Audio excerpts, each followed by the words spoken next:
Good morning, everyone. My name is Zahra from Standard 9, and today I am here to say you about the conflict between Israel and Palestine. 1993 ये वो साल है जब Israel और Palestine बहुत close आ गए थे एक पीसफुल सॉल्यूशन निकालने के लिए। लेकिन इसके बाद ऐसा क्या हुआ जो आज इन दोनों के बीच वॉर्स चल रही है। आज के इस क्राइसिस को जानने के लिए हमें पहले की हिस्ट्री जानना बहुत ज़रूरी है। ऐसा क्या हुआ जो आज इन दोनों देशों के बीच कॉन्फ्लिक्ट चल रहा है। हमारी कहानी की शुरुआत आज से हज़ारों साल पहले हुई। इस हमारी कहानी की शुरुआत आज से हज़ारों साल पहले हुई। कहा जाता है कि जीसस क्राइस्ट का जन्म एक यहूदी परिवार में हुआ था।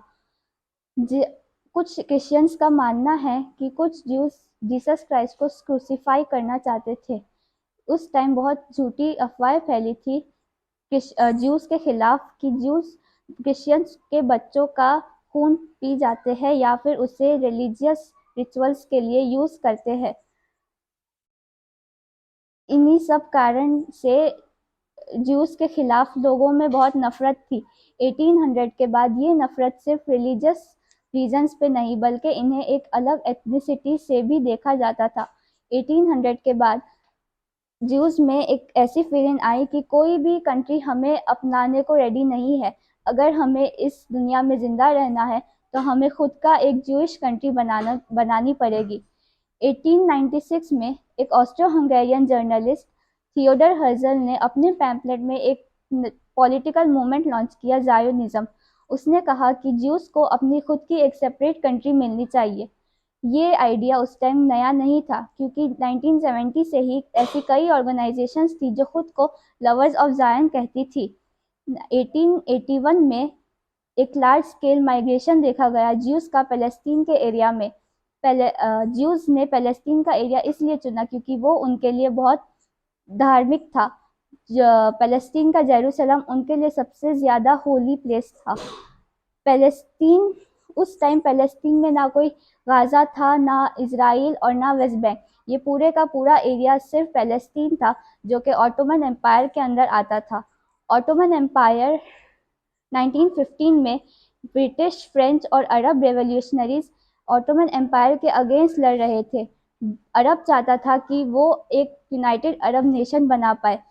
तो ब्रिटिश ने अरब से एक ट्रीटी की कि अगर तुम हमारा सपोर्ट करोगे ऑटोमन एम्पायर को हराने तो हम तुम्हें पैलेस्टीन दे देंगे जिससे तुम एक यूनाइटेड अरब नेशन बना पाओ।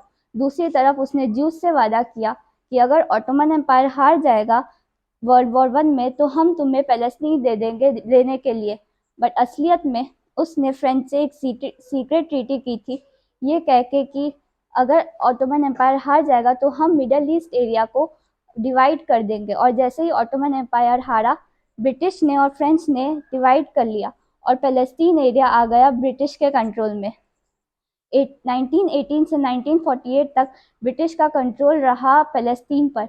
उस टाइम हिटलर को जर्मनी में पॉलिटिकल पावर मिली थी। उसने लाखों की अमाउंट में ज्यूस को मार दिया।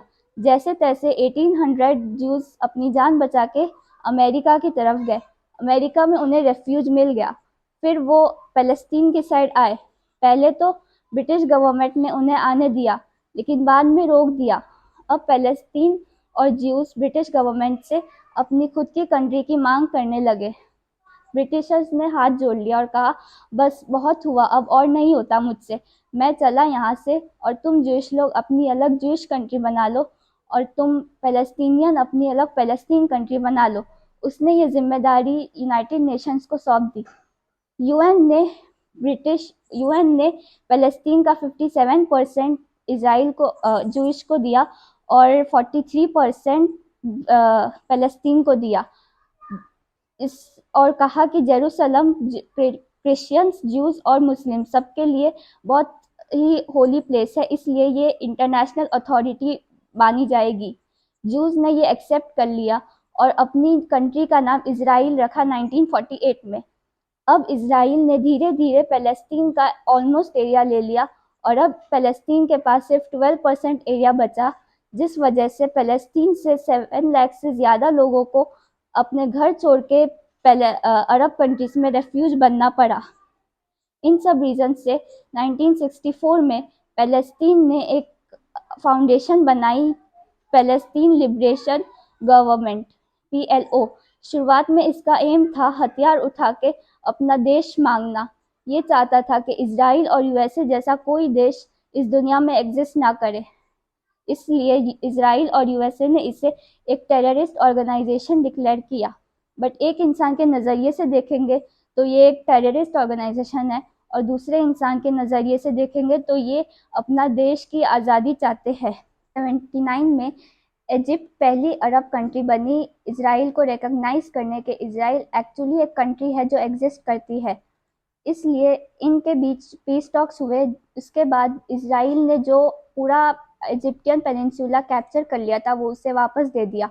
1992 में इसराइल को एक बहुत अच्छा प्राइम मिनिस्टर मिला, यित्ज़हाक रेबिन, जिसने कहा कि PLO एक टेररिस्ट ऑर्गेनाइजेशन नहीं है, ये बस अपना देश चाहता है और हमें इसे अपना देश वापस कर देना चाहिए। इसराइल PLO को ऑफिशियली रिकॉग्नाइज करता है और रिटर्न में PLO भी इसराइल को ऑफिशियली रिकॉग्नाइज करता है कंट्री के तौर पर। 1994 में पहली बार पैलेस्टीन गवर्नमेंट इस्टेब्लिश हुई, जिसे नाम दिया गया पैलेस्टीनियन नेशनल अथॉरिटी। इस पॉइंट ऑफ टाइम तक बहुत क्लोज आ गए थे इसराइल और पैलेस्टीन एक पीसफुल सॉल्यूशन लाने के। इन्हें इसराइल के प्राइम मिनिस्टर और पैलेस्टीनियन नेशनल अथॉरिटी के प्रेसिडेंट यस्सर अराफत को नोबल पीस प्राइज अवार्ड दिया गया। इसके बाद ये पूरा सिचुएशन बिगड़ गया, क्योंकि जो यहूदी लोग कट्टरवादी थे इसराइल के, वो लोगों ने अपने ही प्राइम मिनिस्टर को असैसिनेट कर दिया। क्योंकि एक यहूदी ने पॉइंट ब्लैंक रेंज पे आकर 1995 में इजरायली प्राइम मिनिस्टर को 3 गोलियां मार दिए, क्योंकि वो कह रहे थे कि ऐसे कैसे वो कॉम्प्रोमाइज़ कर सकता है पैलेस्टीन के साथ। हम तो पैलेस्टीन को इतनी सी भी ज़मीन नहीं देना चाहते थे और ये कॉम्प्रोमाइज़ कर रहा है। और इसी इंसिडेंट से 5-6 साल पहले पैलेस्टीन के कट्टरवादी लोगों ने हमास ग्रुप बनाया था।